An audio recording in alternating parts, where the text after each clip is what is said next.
Hi, everyone. Welcome to Food Friday. I have some very special guests with me. Say hi to my brothers, Josh and Danny. Hi. Josh. Hi back. Yeah, that's Josh right there. Danny, waving. I feel like on the Zoom, more than ever, I realize we look a lot like siblings. Yeah. Definitely. I can see that. So today we chose to talk about bacon, and there's a specific reason I chose bacon, because my brothers really didn't let me live down my story of bacon. So you guys can go ahead and tell that as we put our bacon in the oven. You're gonna preheat your oven to 400 degrees, put your bacon on some foil on a cookie sheet, and stick it in the oven for 10 minutes. So as we do that, go ahead and tell them why I chose bacon, guys. I don't think there's really a lot to the story besides you just ate lots of bowls of bacon. Well, we went to a restaurant like at this lake, and it was called Stoll's Lakeview Restaurant. It was an Amish restaurant, and they had a all-you-could-eat buffet. And Brian would always bring back full bowls of bacon from there. Okay, this story has gotten grander than it was. It was one time. Multiple bowls of bacon every time we went there. No. Mom and Dad had to teach Brianne portion control because she kept going back for additional bowls of bacon, and we were really worried that she was gonna Die of a blocked artery. No, this story. Oh no, my mom just tried calling me. Are we putting this in the oven already? Yeah, go I ahead. just put one in. Set your Set the timer for what, 15 minutes? 10 minutes. Okay. 12 minutes? 15 minutes. 17. Okay, so 3 minutes? 10 minutes. Oh my gosh, Mom's calling me again. Stop, Mom. Okay, so Wow, she doesn't call me that much. she doesn't call me either. She's just really excited to call me now. It's coincidence, huh? Here is my The first. other story is Brianne is the clear favorite child of the family. No, That's the other story. not true. I'm Dad's favorite, but Danny is Mom's favorite. We all know that. Oh, okay, so I'm nobody's favorite. Okay, all right. No, Josh is not so good. I gotta wash my hands. I got bacon on them. Thank you so much. Okay, so here's my first question for you guys. What is your favorite memory of childhood? What's your favorite memory? Like any childhood? Sure, yeah, any childhood memory. My favorite childhood memory with you is when we were camping at West Boggs and you went to the shower with Mom, and then Mom was walking you back and Josh hid behind the camper and grabbed you and ran away, and Mom fell on the ground, peed her pants, and said, "Please don't take my baby." Nothing like a good fake kidnapping. Very good memory. What was the hardest part of growing up in the church? Hardest part of growing up in the church. Then I remember the worst thing ever was at this church camp that we went to at the summer. It was Hoosier Hills.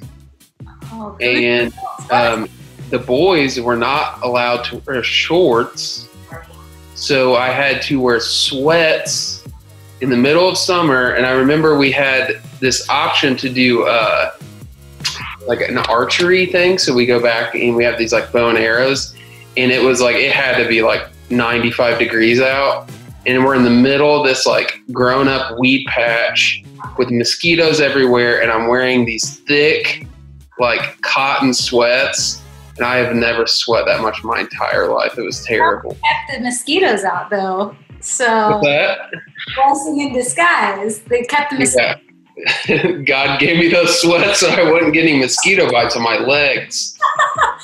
That's funny. See, I think because you guys, for you at home, my brothers are a little bit older than me, so I think it's interesting. Like, you guys grew up in a like more strict environment. Like there were a lot of rules and stuff at the church, especially. Yeah, legalistic is the word you're looking for.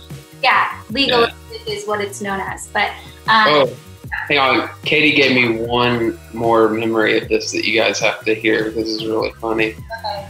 So one of the restrictions growing up for Danny and I both specifically is that secular music was highly frowned upon, right? Jesus freak. So we weren't allowed to listen, and actually some Christian music was a little too edgy, like DC Talk, just a little too edgy. But I specifically remember I was in high school. So, I'm like a freshman in high school, and we have tryouts for Spotlighters, which is it was the show choir in my school. And as stupid as that sounds, it was actually kind of cool to be in show choir. But we had tryouts, right? And I'm like, I cannot go into tryouts and sing a Christian song. I'm going to look stupid. So I was trying to find the only secular music that I had, and I had a demo tape that came with our karaoke machine, and the only song on it was I Swear. So I sang I Swear during my Spotlighter tryout. Stop I nailed it, though. I absolutely nailed it. Nailed it. That's a hard song to sing, too.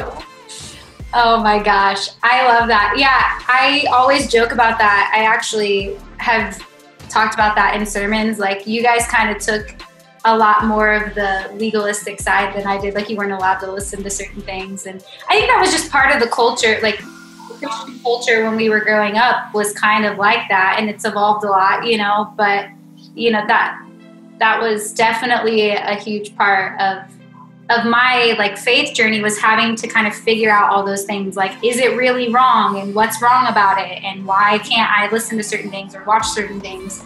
And I think it's been, that's been tough for me, but at the same time, it's been good because I feel like I've had to figure out for myself, like, what is right and what is wrong, and who is God and how does he fit into that. And so, yeah, that's definitely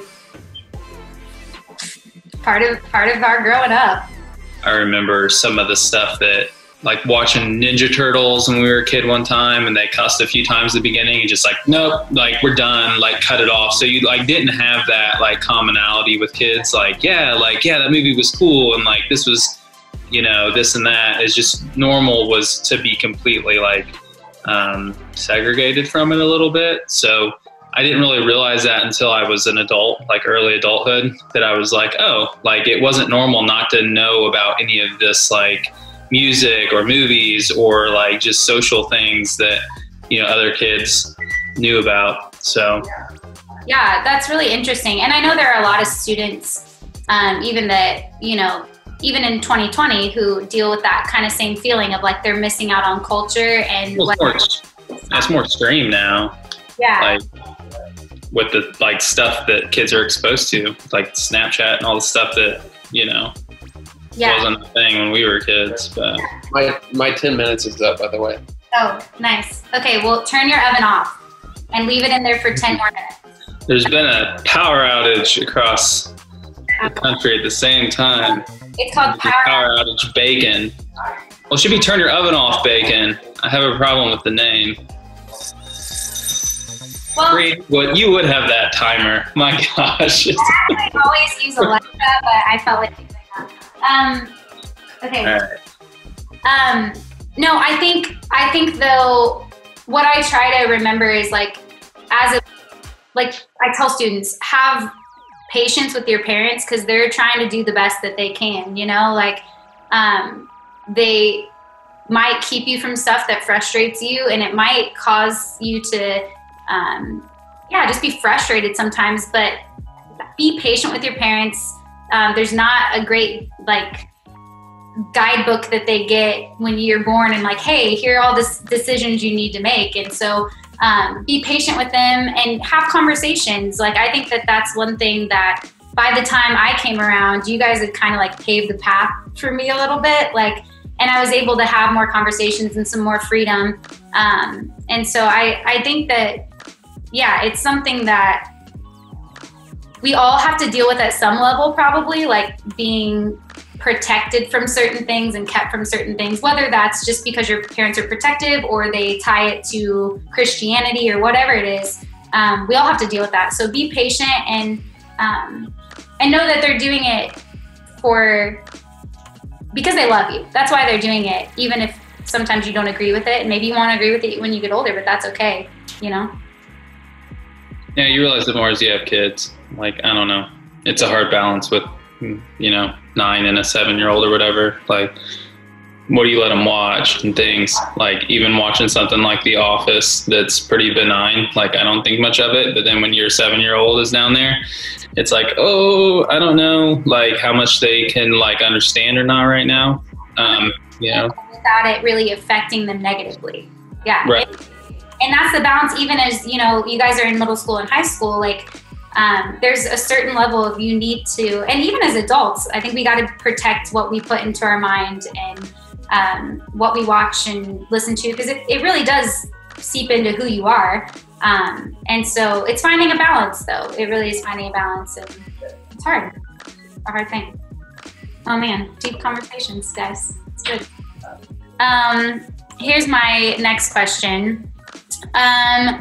What advice would you give to your 15-year-old self? Chill out.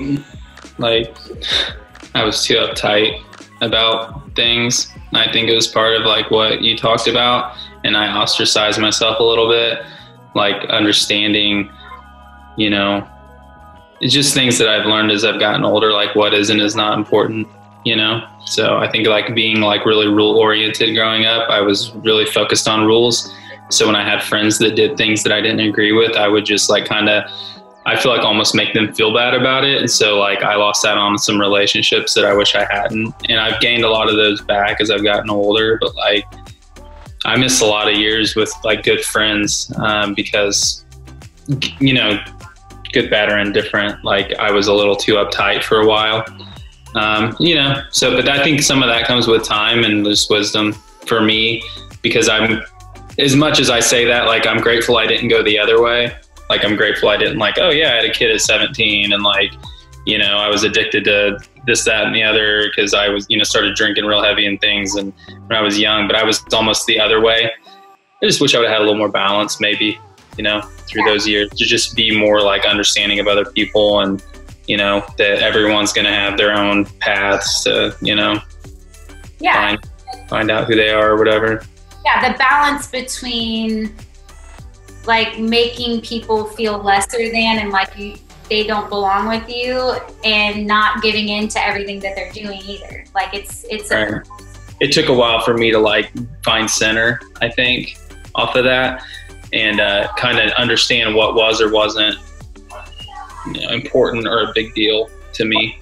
Yeah, I think we found, at least for me, I found a lot of my identity in my like actions and my moral goodness, and so I put that on other people too. Like if they did these things, they were bad people, and if they did these things, they were good people. And I didn't really see past the action and to the heart, which is really what Jesus talks about all the time, is like, hey, but like, why are you doing those things? And what's going on inside your heart? Like, that's what he talks about. And again, it's not condoning flipping people off or having bad language. It's not that. It's just, can you look past the actions that someone might have and see their heart, and still be able to see all the good and what really, where it comes from. Right. Josh, what about you? What advice would you give your 15-year-old self? Well, besides the obvious of, just like, I won't even go there, but I don't know, I would say care less about what other people think. I think I held myself back in some areas where I was worried about, well, I can't do this because, it's stupid, or, I won't like be doing the cool thing, or, I remember for the longest time, as stupid as it sounds, like, I chose to not go to college right away. And I remember I was like, 2 years removed from, you know, like 2 years behind like my peers. And I like felt stupid. Like I couldn't go back because it was like too late. And I was like, oh, I'm going to look so dumb. Like, you know, and then now looking back on it, I'm like, gosh, that was so idiotic of me to think like that. And it drove, you know, the older I've gotten, I've learned that you can pave your own path and you can do your own thing and be your own person. And that ultimately will make you happier with your decisions if you like care less about, you know, extraneous like opinions, because the only people that really matter are like, you know, the people that really care about you. And most of the time they're the people that will accept you for whatever you do. So, you know, there's probably a lot of advice I give myself, like invest in Apple, invest in Google, you know, those type of things. But besides that, yeah, just care less about what other people think and just, you know, just pursue what you really want to do. And I feel like I've done that the last, like, you know, decade of my life a lot more. Is I've just not cared what people think, and you end up finding people that really like what you're doing and appreciate what you're doing, you know. So, yeah. That sounds like the bacon's done. If you want it crispier, you can leave it in 5 more minutes. It's up to you. So, I know Katie likes it really crispy, so we'll leave it in. Leave it in 5 Yeah, she also likes chicken dry. And probably likes her steak well done. It's gross. Doesn't look super crispy, Brianne. Yours looks super crispy? No, it's just a little chewy, kind of like Stoll's Lakeview. It should be. It should be. I said if you leave it in 5 more minutes, it'll get crispy. So is this like some sort of lesson on how to cook bacon with the power out? No, okay, No, so it's a misleading Are you guys being rationed with power in California? no, listen, it's called power outage bacon because the girl who figured it out, she had her bacon in for 10 minutes and then there was no fridge and then she forgot about it and she went back like 15 minutes later and got it and it was like perfect. Dude, that's like power outage ham, gross. Fine. Why did you Fatty. do that? You might need to leave yours in longer, Danny. We have that real. Are you guys using fat Celsius in shit. California? Like, We you guys are like Indiana bacon. You guys progressive. import your bacon from Indiana. We got the best. You guys might have wine in California. We have bacon. I'm proud of Yeah. you. You have bacon and corn. They're Yeah, all like that. you need to leave yours in longer, Danny. That's gross. I don't know what happened to yours. But Was your oven not preheated all the way, Danny? no, it's preheated. Okay, Yeah. I have It's a built-in too, so you know it's nice. I have one more question, and it's my favorite question. So, as I get my bacon, my question is, what is your favorite thing about me? Oof, my favorite thing about Brianne. My favorite thing by far is how you interact with my kids. Yeah, they really like you, and you know, just I just like seeing them get excited. And actually, I like how Katie interacts with you too.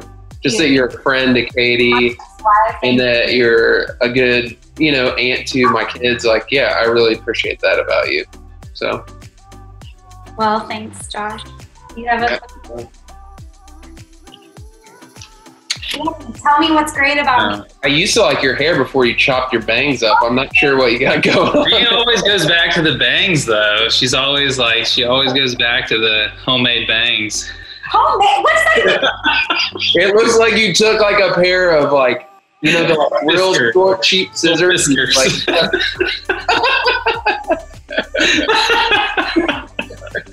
Hey, and the thing is, the Stricos are known for having great hair, so I don't, you know? yeah, I don't get it. We're in Indiana. We don't get the style you're going for. So. you know, the Stricos all have great heads of hair, well into their 30s. Everyone makes fun of my bangs. It's fine. I've accepted it. It's fine. I think, like, really for real, like, there's two things. So one is that, like, that you're just, I don't know, you're Brianne. Like, you're always, like, a little off-center with stuff. And, like, you kind of do what you want to do, I feel like, all the time. Like, what Josh was talking about, I feel like maybe you personally don't feel the same way, but, like, you kind of always just been your own person. and just you are always, you know, excited, like ton of, you know, excitement, and your personality is usually pretty, you know, high energy, those types of things, which I think is why the kids love, you know, being around you and stuff. But I would say those two things. But as far as like, I was going to say your personality, but, you know, it triggered, the hair thing really did trigger, just from like, you know, if I admire something more about you, it would be that. Just like if I try to like aspire, like what would I try to aspire to be like Brianne more? It would be just like, hey, she's just kind of does her thing, you know, and she'll go out there and doesn't really, you know, she was wearing rompers before other people were wearing rompers and stuff like that. So, you know, you guys made fun of me all the time. It just made me more. I still don't like your rompers. It's not that it's that you did it though. Like, you know, there's a difference. So. Oh my gosh, I love it. You're the best. My big bros, also known as Bubby and Bubber. So. Bubby, yeah. He's Bubby, Josh is Bubber. But I miss you guys a lot. For those of you who are confused, they live in Indiana and I live in California, obviously, you know that. But I miss you guys. I missed my visit. I was supposed to see you guys this spring and stupid COVID. So, you know. Flights right now. Yeah, you can brave it. You can still technically come to Indiana, right? Yeah, we might try to safely come. We'll figure it out. I just couldn't come to California. You can come to California. Oh, you can still? Yeah, you just have to be careful. Wear masks. So. Did Josh have to put his bacon in? Did your bacon not get done either? We're gonna check it out. See. You know why? It's because Brianne cooks with gas. I do have a gas oven. That probably mine's like gas is typically but my oven usually is fast, pretty fast. It's definitely not for Chris. They just don't make ovens like they used to. Original oven from the 1900s apartment condo. Anyways, okay. Well, I hope your bacon isn't horrible. Mine is great. So, that'll be all right. Thanks for joining us, Shepherd Youth. Until next time, try to eat some bacon. I don't know. Okay. Bye.